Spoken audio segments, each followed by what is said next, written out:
Bienvenue sur le podcast Au fil des lunes. Il vous racontera le parcours d'hommes et de femmes mus par la recherche d'une relation différente avec la nature et d'un peu plus de bienveillance en ce monde. Nous vous ferons découvrir nos activités autour du bien-être, que ce soit du yoga, de la méditation, de l'hypnose, du reiki, de la sylvothérapie et bien d'autres thèmes encore. Vous découvrirez les changements que les invités ont implémentés dans leur quotidien et leur transformation au gré des lunes. Alors entrez dans notre salon de thé virtuel. Dans cet épisode, je reçois Didier Haberli, pratiquant de l'Ayurveda. Didier nous présente cette médecine traditionnelle indienne et ses principaux concepts. Sa façon de l'aborder sort des sentiers battus et s'abstient de toute démagogie. En effet, il voit en ce chemin une façon d'apprendre à faire confiance à son corps et prendre l'autonomie dans le rétablissement et l'entretien de sa santé. Plutôt que de s'épuiser à lutter dans une quête de Sisyphe pour atteindre un équilibre utopiste, il nous invite plutôt à embrasser le mouvement et à entrer dans la danse de l'univers, quitte à se laisser parfois emporter par l'un ou l'autre des éléments essentiels. Nous discutons aussi de sa vision de la pollution de l'Ayurveda par rapport à l'hygiène mentale et de quelques conseils à appliquer dans notre vie de tous les jours. Un retour aux sources, celles en soi et celles d'où jaillissent les connaissances ancestrales. Bonsoir Didier, bienvenue sur ce podcast, merci beaucoup d'avoir accepté mon invitation. Tu pratiques l'Ayurveda, est-ce que tu pourrais en quelques mots nous présenter cette discipline ? Alors, l'Ayurveda, c'est la médecine traditionnelle de l'Inde. C'est la science de la vie, littéralement, c'est la traduction d'Ayurveda. La science de la vie, faut bien comprendre que c'est pas forcément une logique de médecine à tout prix, et que nous utilisons l'Ayurveda pour comprendre comment on fonctionne personnellement et éventuellement se soigner. Mais l'Ayurveda, c'est d'abord une grille de lecture de la vie, de tout ce qui est vivant, donc les animaux, les végétaux, les minéraux et l'univers d'une manière générale. Donc moi, j'aime bien l'idée de commencer par dire ça pour donner un peu le champ global de tout ce que ça englobe. Voilà. Et du coup, la philosophie sous-jacente derrière cela, il y a des concepts clés que tu pourras nous présenter rapidement ? Ouais, bien sûr.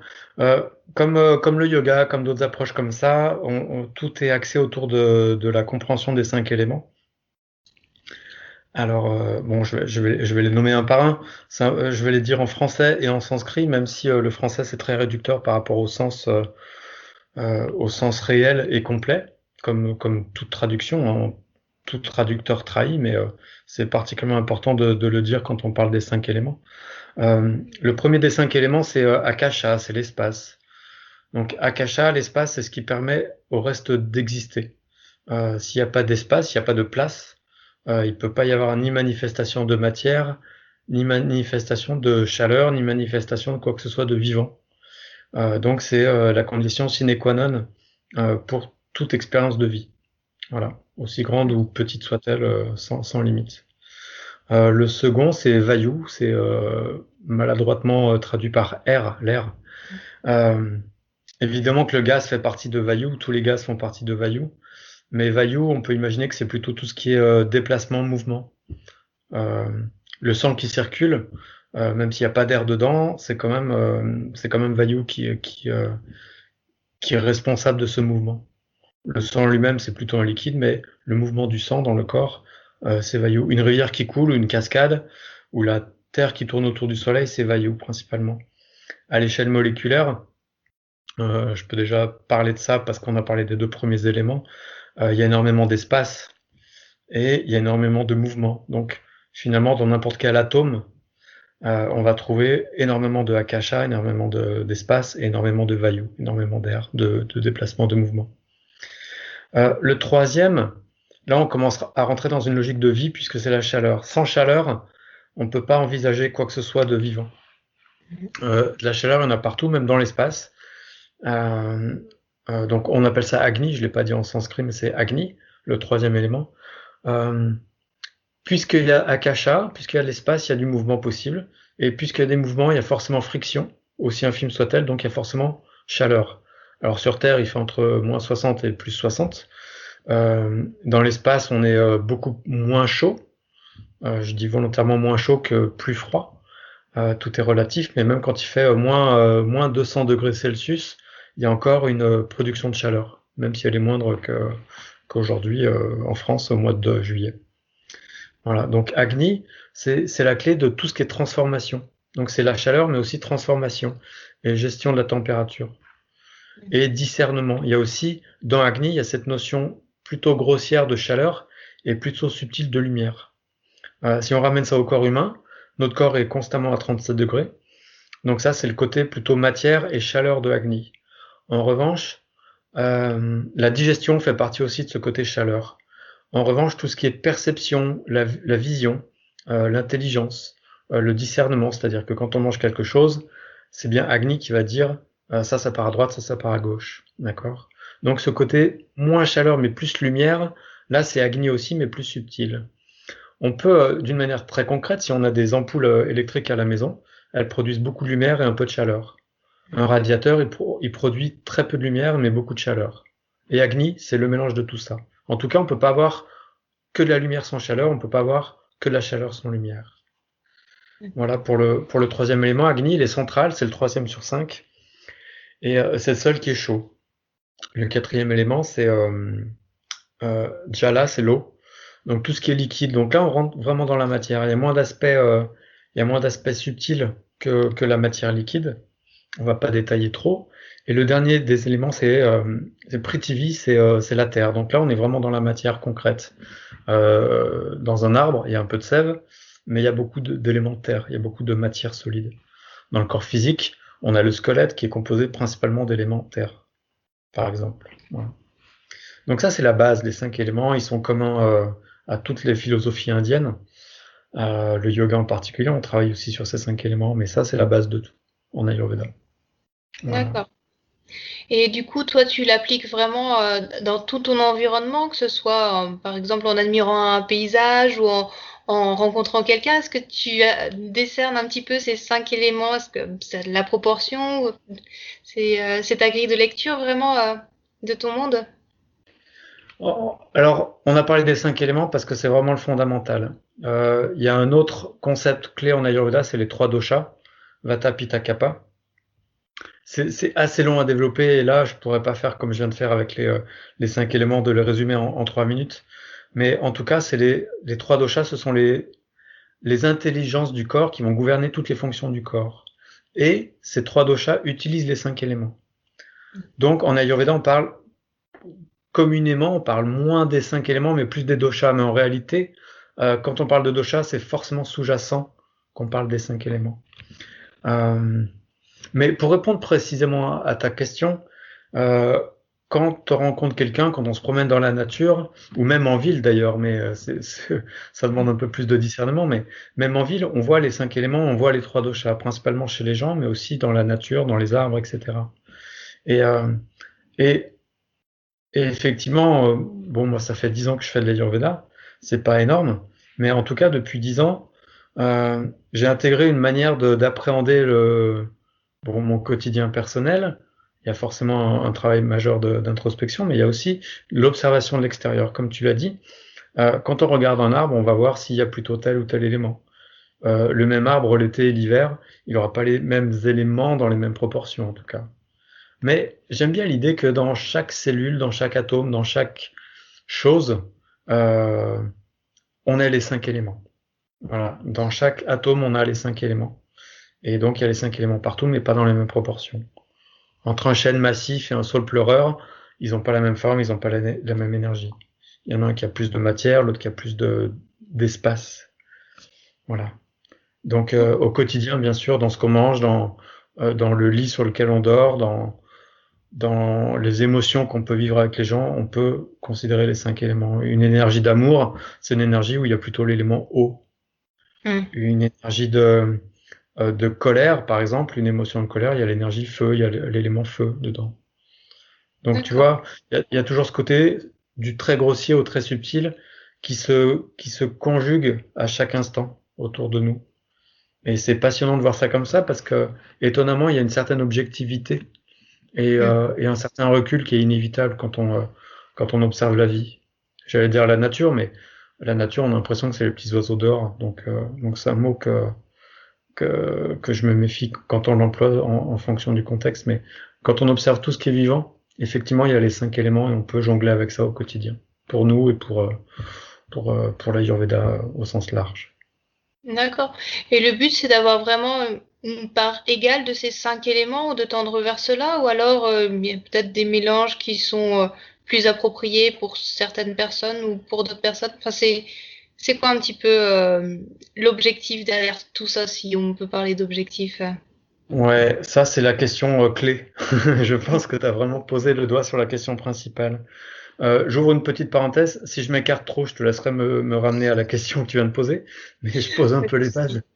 Euh, alors si on est strictement sur le côté bien-être et santé de l'Ayurveda, hormis l'introduction qu'on vient de faire, l'idée de l'Ayurveda, c'est pas de soigner les gens. L'idée de l'Ayurveda, c'est de redonner à sa nature son pouvoir naturel d'auto-guérison. Mm. D'accord? Sous-entendu que naturellement on va bien, et naturellement on est heureux, et naturellement on est en bonne santé. Oui. Et, euh, et grâce aux 3 doshas, Vata, Pitta, Kapha, et grâce aux 5 éléments qui sont en harmonie constamment. On a plus d'éléments Agni l'été et on en a moins l'hiver. Forcément, il fait plus chaud l'été et moins chaud l'hiver. Euh, le but de l'Ayurveda, c'est pas d'équilibrer les 5 éléments. On peut pas avoir autant d'eau que de feu, c'est pas mesurable, ça a pas de sens. En revanche, on a tous une constitution euh, unique qui est, pour le dire très vite, c'est effectivement, c'est un peu maladroit de dire ça, mais on peut dire que c'est la proportion des 5 éléments qu'on a à chacun de nous. On a une configuration, euh, une matrice unique de nos 5 éléments. Et on ne peut pas le chiffrer, on ne peut pas le nommer vraiment. En revanche, on peut constater que quand on s'expose au soleil, est-ce qu'on va mieux ou est-ce qu'on va moins bien? Est-ce que quand on boit beaucoup d'eau dans la journée, est-ce qu'on se sent mieux, est-ce qu'on se sent moins bien? Etc., etc. Donc l'idée, c'est à chaque instant, avec tout ce qui interfère sur notre santé, donc par l'extérieur, la nourriture, les éléments extérieurs, le climat, les relations sociales, nos activités, tout ce qui interagit avec notre métabolisme, on va essayer de trouver les éléments qui nous manquent et ceux qu'on a potentiellement trop. Et là, au quotidien, on va manger un peu plus de ça, un peu moins de ça. En ce moment, il fait chaud, on mange plus de salade. D'accord? On mange que des éléments qui n'ont pas Agni à l'intérieur. Mm. L'hiver, on va favoriser les éléments qui ont Agni, puisqu'on va manquer d'Agni et on va chercher à en ajouter. L'été, il fait chaud, il fait 30 degrés, et on n'a pas besoin d'ajouter Agni, très peu.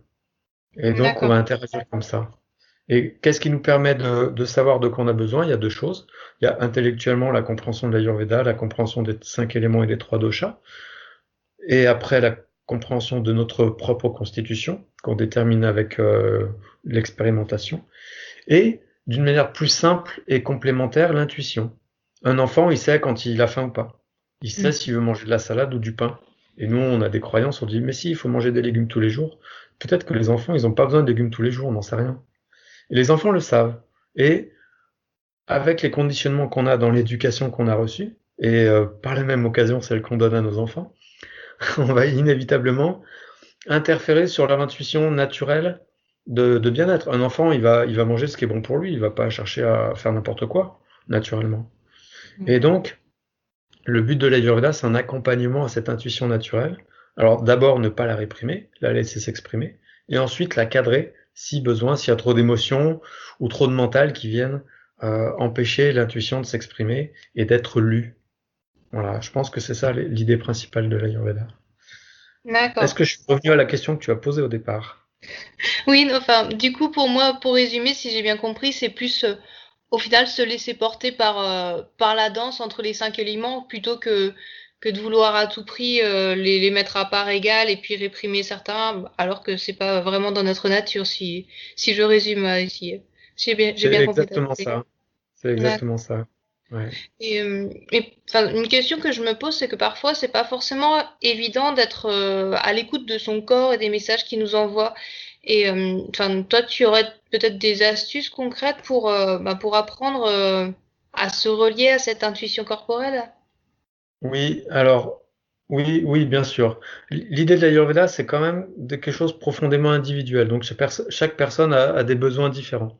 Mm. D'abord par sa constitution, qui est unique, et d'autre part par son histoire. Quelqu'un qui a 50 ans, qui n'arrive pas à se connecter avec cette intuition, c'est pas probablement parce qu'il a trop de conditionnement qu'il vient de recouvrir. Donc, on croit souvent que quand on n'est pas bien, quand on est fatigué, quand on est malade, il nous manque quelque chose. Alors on prend des médicaments, on prend, euh, on prend plein de choses, on prend des compléments alimentaires, etc., etc. En Ayurveda, on aime bien l'idée que 9 fois sur 10, c'est l'inverse. Quand on va pas bien, c'est qu'on a quelque chose en trop. Les conditionnements dont on vient de parler font partie de ça. Peut-être qu'on mange trop. Peut-être que on a trop de sollicitations des cinq sens. Alors le cerveau sature et si comme t'es prof de yoga, tu connais Rajas et on augmente Rajas, on augmente l'énergie Rajas de mouvement, d'action et on perd cette connexion naturelle. Donc, si je pouvais donner un conseil qui pourrait s'adapter à tout le monde, la première étape, ça serait avant de changer quoi que ce soit, vraiment, vraiment, ça peut prendre des années. Le premier conseil, c'est comprendre qu'on est conditionné à 100%. Voilà. Observez. Ne changez rien. Observez que pourquoi on se met en colère dans telle situation. Pourquoi on mange ça et qu'on aime bien le fromage. Pourquoi toutes ces choses-là, ce ne sont que du conditionnement. À 99,9%. Donc, première étape, comprendre qu'on est conditionné. Et c'est pas un défaut d'être conditionné. Là, on est en train de parler en français, c'est clairement du conditionnement. Quand on dit bonjour à notre voisin quand on le croise, c'est du conditionnement. D'accord? On voit une carotte, on sait qu'on a mangé une carotte il y a un an et puis qu'on a bien aimé, on sait qu'on va aimer. Donc on va remanger la carotte, tout ça c'est du conditionnement. Donc voilà, première étape, comprendre qu'on est conditionné à 100%. Deuxième étape, s'il n'y a pas de maladie avérée, s'il n'y a pas un traitement nécessaire, enlever tout ce qu'on peut enlever. Se mettre à poil, se déshabiller complètement, et après, reconstruire petit à petit. Donc là, je fais allusion quand même principalement à la nourriture. Ça veut pas dire partir sur un jeûne de 3 semaines sans préparation, mais ça veut dire peut-être, ok, je mange des yaourts tous les jours. Qu'est-ce qui se passe si j'en mange pas? Ah, je bois du café. Le café, ça m'empêche pas de dormir. Bon, qu'est-ce qui se passe si j'en bois pas? Est-ce que je vais moins bien? Est-ce que je vais mieux? Et là, on va bouleverser des choses.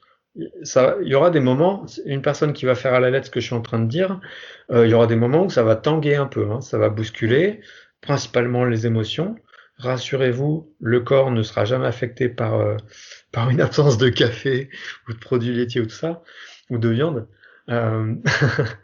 Mais en tout cas, c'est intéressant d'alléger. On va alléger. On peut faire appel à un praticien en Ayurveda, mais vraiment, je pense qu'on a énormément d'outils qu'on peut faire tout seul. Donc pour répondre strictement à ta question, premier conseil, c'est comprendre qu'on est conditionné. Et une fois qu'on a commencé à intégrer ça, au niveau alimentaire ou au niveau des sollicitations, enlever les choses qui nous semblent pas forcément vitales. Et on verra qu'en fait, il n'y a pas grand-chose qui est vital. D'accord. Et on peut aller loin, on peut même se dire, est-ce que j'ai besoin d'une voiture? Est-ce que j'ai besoin de travailler? Est-ce que j'ai besoin d'avoir Internet? Et la réponse est peut-être oui à toutes ces questions. Oui. D'accord? Mais c'est vachement bien de se les poser, ces questions. Avec intégrité et honnêteté vis-à-vis de soi-même, on n'a rien à prouver aux autres. Mais moi, si je me pose la question, est-ce que j'ai besoin d'Internet? Je vais dire oui. Donc moi, je continue à utiliser Internet. D'accord?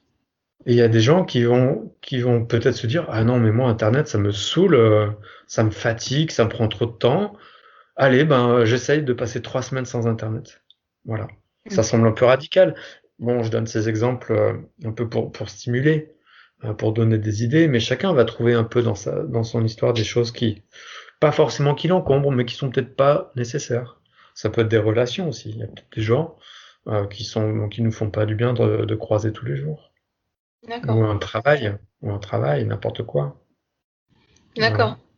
Donc le but, c'est peut-être de retourner à la source, d'épurer au maximum, puis après de reconstruire avec le minimum de conditionnement possible. C'est bien ça? Oui, je précise un peu le minimum de conditionnement possible.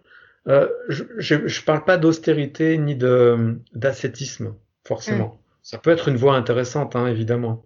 Mais vraiment, à partir du moment où on comprend que nos conditionnements en sont, Oui. ils deviennent plus des boulets. Ils deviennent plus des choses qui nous empêchent d'avancer. Quelqu'un qui quand j'étudiais l'Ayurveda, on avait un prof qui était plutôt avancé dans son parcours intellectuel, spirituel autour de l'Ayurveda. L'Ayurveda, il faisait ça depuis 30 ans. Et il a dit, mais moi, je continue à aimer les voitures de course.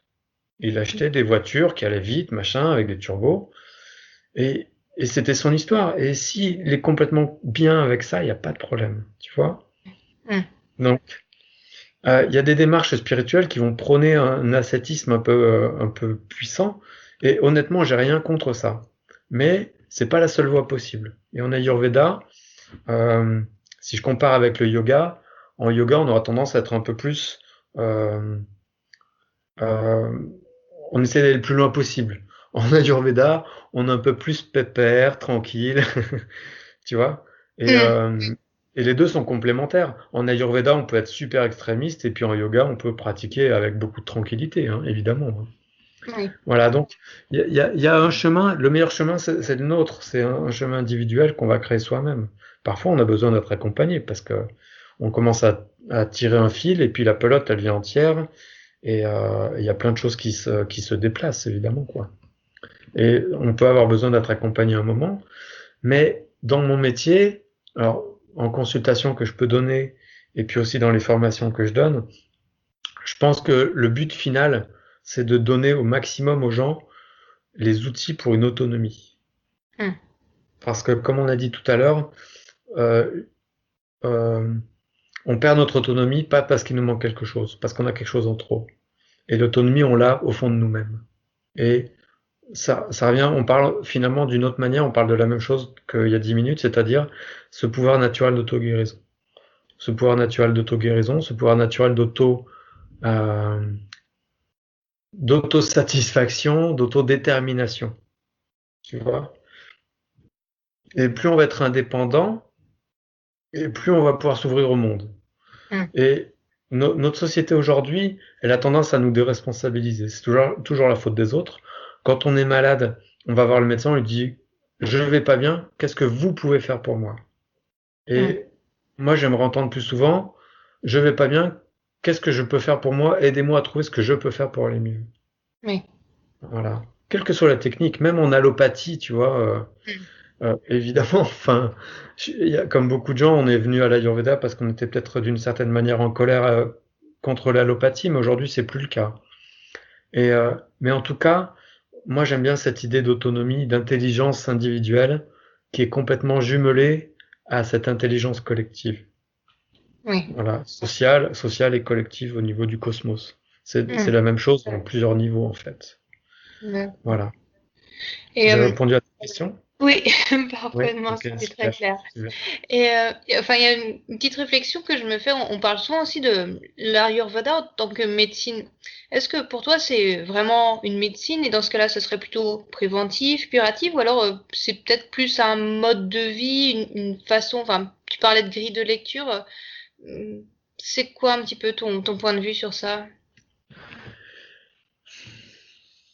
Alors, dans la communication courante, on aime bien dire que c'est de la médecine préventive, on s'occupe des gens pour qu'ils restent en bonne santé plutôt que de les soigner quand ils sont malades. Il y a aussi, moi j'entends souvent cette comparaison avec la médecine chinoise, que je connais pas hein, d'ailleurs, mais avec la médecine chinoise où paraît-il qu'en Chine, jadis, on payait le médecin quand on était en bonne santé et on le payait plus quand on était malade, c'était à lui de nous remettre en bonne santé. Moi, je trouve l'idée assez magnifique, sauf que à nouveau, ça nous responsabilise pas individuellement. Tu vois, à Mm, nouveau, c'est le médecin qui est responsable de notre santé. mm, Donc moi, j'aime pas trop cette idée globalement, même si elle semble un peu jolie au premier abord. Euh, Préventif et curatif, en fait, euh, c'est un peu la même chose. Je vais peut-être t'étonner en disant ça. En Ayurveda, on nomme 6 stades de déséquilibre. De déséquilibre des doshas, en l'occurrence, de Vata, Pitta ou Kapha. Mais le premier stade de déséquilibre, c'est quand tu as un peu froid et que tu mets un pull. Tu as déséquilibré Vata, il t'a donné une information, il t'a dit, oula, il y a un peu trop de froid, habille-toi. Et là, ça monte au cerveau, et tu intellectualises, ah, je ressens du froid, je mets un pull comme ça, je vais calmer Vata. Alors, ton cerveau, il pense pas à Vata, mais c'est direct, c'est de l'information directe qui passe pas par le mental. T'as froid ou t'as chaud, tu enlèves ou tu mets un pull. Voilà. mm. Et ça, on est déjà en curatif, tu Oui, vois. oui. Quand, quand le soir tu as sommeil, tu vas te coucher, tu es en curatif. Mm. Voilà. Quand, je sais pas, quand tu as la peau un peu sèche, tu te mets de l'huile, tu es en curatif. Mm. Donc en fait, ça n'a pas vraiment de sens. En revanche, sur les 6 stades de maladie, donc le premier, c'est juste une petite information des 5 sens, et le sixième, c'est quasiment cancer qui s'est développé dans tout le corps, tu vois, pour donner un peu l'échelle. Mais la maladie telle qu'on l'entend en Occident, donc j'ai un rhume, j'ai une sciatique, j'ai de l'endométriose, euh, toutes ces maladies, on est au quatrième niveau de déséquilibre, Mm. d'accord? Ça veut dire que quand on arrive au quatrième, on n'a pas réussi à équilibrer le dosha quand ils nous ont manifesté leur déséquilibre au premier, au deuxième et au troisième niveau. D'accord. D'accord? Mm. Quand tu as des sensations bizarres, tu te sens pas très bien, tu es fatigué, tu es stressé, tout ça, on est déjà deuxième voire troisième niveau. Et si Mm. tu calmes pas la cause ou si tu calmes pas les doshas, quelle qu'en soit la manière, euh, soit dans les 3 jours, soit dans les 10 ans, tu vas passer au niveau 4 de maladie. Mm. D'accord? Et là, tu vas aller voir le docteur. Tu vas dire, docteur, j'ai une sciatique ou j'ai de l'endométriose ou je sais pas quoi. Mm. Donc, en Ayurveda, je dis ça un peu avec une certaine ironie, mais on est toujours en curatif. Mm. Sauf qu'on est curatif très tôt. Voilà. Oui. Moi, il y a longtemps, je connaissais même pas encore l'Ayurveda. J'étais allé voir un médecin pour une douleur d'articulation. Et j'avais passé un scanner. Il y avait rien sur le scanner. J'avais mal au genou. Et le médecin m'a dit textuellement, écoutez, il y a rien. On va attendre que ça casse vraiment, comme ça on pourra vraiment vous soigner. Il a dit ça avec une sincérité totale, hein. Mm. Et je pense que c'est grâce à lui que j'ai fait de l'Ayurveda. Donc il y a toujours cette logique de c'est pas assez grave pour qu'on s'occupe de vous. Mm. Voilà. Et en Ayurveda, on imagine qu'à partir du niveau 4, voire 5, euh, les tissus commencent à être endommagés. Donc on ne pourra pas ou difficilement revenir en arrière. Voilà. D'accord. Tant qu'on est dans le niveau 3, c'est juste un déséquilibre fonctionnel. On n'est pas Mm. encore dans la matière qui est abîmée. Donc ça, a priori, on a de grandes chances de pouvoir le résorber. Voilà, D'accord. par les plantes, l'alimentation, des massages, philosophie, yoga. Hein. Le yoga fait partie de l'Ayurveda ou l'inverse, je sais pas. Mais Mm. quelle qu'en soit l'aide technique, en tout cas, niveau 1, niveau 2, niveau 3, on croise les doigts et si tout se passe bien, on arrive à résorber au moins au niveau 1 ou 2. Voilà. D'accord. Et on n'aura Ok. pas de maladie chronique à 60 ans. Ok. Voilà, idéalement. C'est peut-être aussi un petit peu comme on parlait au début de l'entretien, c'est toujours repérer les différents éléments, puis entrer dans la danse au lieu de rester rigide sur ses positions, et puis bah du coup contrebalancer et équilibrer le fil au plus tôt peut-être. J'aime bien l'idée de danse. Ouais, comme tu l'as proposé, j'aime vraiment bien l'idée de danse des 3 doshas et des 5 éléments qui sont toujours en train de danser. C'est une danse cosmique. On parle de Mm. ça en yoga aussi, hein. On Ouais, parle pas des doshas, mais on parle du danseur cosmique. Et, Mm. euh, et l'Ayurveda, c'est que danser avec les éléments et pas aller contre eux. Mm. Euh, Tu fais du rafting, tu vas ramer pour pas tomber, mais tu vas pas ramer pour remonter la rivière. Ouais. Voilà. Quelqu'un qui est tout grand, tout maigre, il va pas faire du rugby, ça c'est contre nature. Il peut faire de la musculation, s'entraîner, et il va s'en sortir, mais c'est contre nature.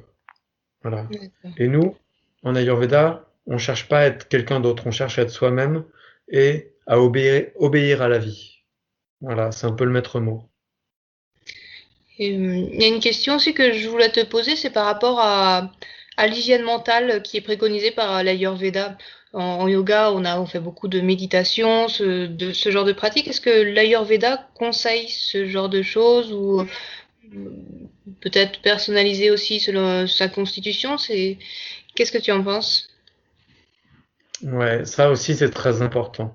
Jusqu'à présent, on a parlé un peu de la matière, on était encore un peu dans le grossier. Même les doshas, on est quand même dans la matière. Vata, Pitta, Kapha, on est quand même dans le corps physique. Euh, Globalement, pourquoi les doshas se déséquilibrent? Par manque de sagesse, par ignorance. D'accord? Euh, et donc on est dans Rajas. Pourquoi ce déséquilibre? C'est Rajas qui déséquilibre les doshas. Et pourquoi le corps s'abîme à cause de Tamas? Mm. D'accord? Donc, qu'est-ce qu'on fait contre Rajas et Tamas? on essaie de trouver les causes qui pourraient les augmenter. Donc de la paresse intellectuelle, de la nourriture industrielle. Tout ce qui peut augmenter ta masse, on va essayer de l'enlever. D'accord? Tout ce qui augmente Rajas, on va essayer de l'enlever. Il y a énormément de stimulation Rajas dans notre société actuelle. Beaucoup de médias, beaucoup de stress au travail, beaucoup trop d'actions. On fait trop de choses en fait. On mange trop et on fait trop de choses.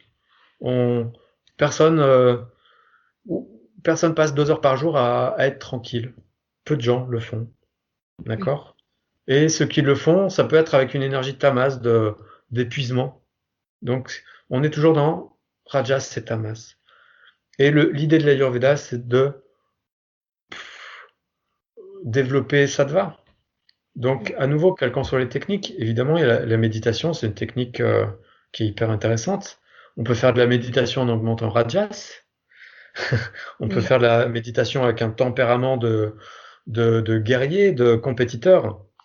Et là, le mental va s'auto-proclamer maître des lieux et il va s'auto-proclamer maître de sattva alors qu'il est complètement dans Rajas. Et par tamas, par ricochet, puisqu'il est dans l'ignorance de lui-même. Oui. Donc je me méfie un peu de ces choses-là. Mais quoi qu'il en soit, on cherche évidemment à développer sattva. Quand on est dans sattva, on n'aura plus besoin de théorie, on n'aura même plus besoin de savoir ce que c'est les 3 doshas. On va être dans l'instant, on va être dans l'amour profond, l'amour de nos proches, mais l'amour de la vie, l'amour de la nature, et on va être connecté avec elle. Donc aller se promener dans la forêt et puis dormir au pied d'un arbre. Voilà, c'est si ça vous plaît, si ça te plaît pas, faut faire autre chose. Mais et on peut développer sattva en ville. Il y a des gens en Inde qui sont éveillés, qui sont chauffeurs de taxi à Bénarès, tu vois. Et ils sont dans une hygiène mentale qui est très, très développée. Et comme on peut avoir quelqu'un qui vit dans la forêt et puis qui va être complètement archaïque, colérique ou voilà, dans une énergie rajas tamas. Évidemment que l'Ayurveda préconise au quotidien un développement de sattva au maximum. D'accord. Clarté, pour ceux qui connaissent pas ce concept-là, c'est la clarté, c'est la connexion à la vie, profondément. Voilà. Et est-ce que tu aurais peut-être, pour terminer l'entretien, des conseils assez globaux, génériques pour les auditeurs, déjà pour augmenter un petit peu leur bien-être, des choses toutes simples, peut-être que tu préconises aux personnes qui viennent te voir? Ouais. Alors, les personnes qui viennent me voir, je leur donne des conseils individualisés. Ouais. Mais effectivement, il y a quand même des choses qui reviennent une fois sur deux. Bon, le plus simple à modifier, où là on risque pas de se faire du mal, c'est l'alimentation. Manger, alors déjà conscience quand on mange, l'action de manger, prendre conscience, manger lentement, on met dans la bouche, on pose les couverts et on mâche 20 fois, 30 fois et on avale. D'accord? Les meilleures carottes bio du monde, magnifiquement bien préparées, si on les avale d'une traite en regardant la télé, les informations à 20h, on va pas bien les digérer. Donc, action de manger, tranquillité et paix. On peut discuter, hein, on peut faire des repas en silence, on peut discuter en mangeant, si on parle de choses agréables et en douceur. Pour la qualité des aliments, ça c'est important. Comme on a dit il y a 5 minutes, on est dans sattva. Et sattva, c'est des aliments qui ont du prana, qui ont de la vie. Donc, on bannit complètement tous les aliments industriels. D'accord? Tout ce qui est emballé, c'est industriel. Même en biocoop, même en magasin bio. Donc, on privilégie céréales, légumes, légumineuses. Voilà. D'accord. Tout ce qui est existant, on peut enlever. Thé, café, tout ce qui est animal. Alors, le lait, je ne vais pas en parler, ça nécessiterait un entretien d'1 heure juste pour parler des produits laitiers, mais la viande. La viande, moi, personnellement, je suis végétarien, mais je suis pas pro-végétarien à tout prix. Mais la viande, c'est quelque chose qui alourdit le corps et qui alourdit l'esprit, qui est très dur à digérer sur du long terme. Si on mange une cuisse de poulet tous les 5 jours, il n'y a pas vraiment de problème. Mais si on mange de la viande rouge tous les jours ou du porc, là, c'est un problème. Et personne peut aller mieux grâce à ça. Donc ça, c'est un conseil qui va pour 100% des gens. Personne ne peut prétendre aller mieux en mangeant de la viande tous les jours. Voilà. Et dernier conseil, euh, les 3 piliers de la santé en Ayurveda, c'est alimentation, sommeil et relations sociales. Et familiales, en fait. Et Hmm. Brahmacharya, c'est même quasiment relations sexuelles, en fait. Mais si on est un peu plus large que la vie sexuelle, c'est la vie sociale, la vie familiale et la vie sociale. Donc, une vie saine, pour l'Ayurveda, c'est une alimentation vivante et bienveillante. Et nous, on doit être, nous, bienveillants pour elle. Un bon sommeil, quelqu'un qui dort pas bien, on tombe dans Rajas. Et les doshas vont se déséquilibrer. Le sommeil de qualité et une vie sociale satisfaisante. Il y a des gens qui ont besoin d'être seuls, faut pas qu'ils voient trop de monde. Il y a des gens qui ont besoin qui se nourrissent des autres, il faut qu'ils voient du monde. Voilà. C'est D'accord. la base de l'Ayurveda. D'accord. Ben, merci beaucoup pour cette conversation, Didier. C'était extrêmement riche et avec bourré de bons conseils. Un dernier mot, si les auditeurs veulent te joindre ou te trouver, tu pourrais donner ton site internet ou la meilleure façon de se connecter à toi? Alors oui, actuellement, moi je travaille sur Toulouse. Ça va bouger dans pas très longtemps. Mais si les gens veulent être au courant, ils peuvent consulter mon site et s'inscrire à la newsletter. Je suis pas, j'y vais pas tous les jours, mais en tout cas, j'envoie une newsletter tous les mois ou tous les 2 mois. Donc, allez sur le site internet udana-ayurveda.fr et il y a une page pour s'inscrire sur la newsletter et vous verrez un peu les actualités, les prochains stages que je vais donner et, euh, et les prochaines consultations qui vont être plutôt réduites ces prochains mois, mais voilà, je suis toujours dispo pour au moins un téléphone si je peux pas recevoir les gens en rendez-vous. D'accord. Ben, merci encore et puis on mettra tout cela sur les notes du podcast. Ok, Très bonne soirée merci à toi, Caroline. En Didier. tout cas. À bientôt. Merci, à bientôt. Merci de vous être joint à notre conversation. Vous trouverez toutes les notes sur cet épisode à la rubrique podcast du site clairviyoga.com. Un petit annoncement que je voulais aussi vous livrer pour conclure cet épisode. Ça y est, je lance mes activités à la rentrée. Vous trouverez sur mon site clairviyoga.com, KLERVIYGOA.com, tous les accompagnements disponibles en hypnothérapie et yoga thérapie. Je suis à votre disposition pour vous accompagner vers un mieux-être. Et si vous voulez vous amuser et vivre des expériences fascinantes, faites un tour du côté des Pyrénées-Atlantiques le temps d'un week-end. Une fois par mois, à Liman Douce, je vous propose des ateliers d'hypnose le vendredi soir et les matinées du yoga le samedi matin. Pour cette première édition, nous allons partir en hypnose à la rencontre de notre animal totem. Quant à la matinée du yoga, elle sera consacrée à l'exploration du chakra racine. Décollage le 20 septembre.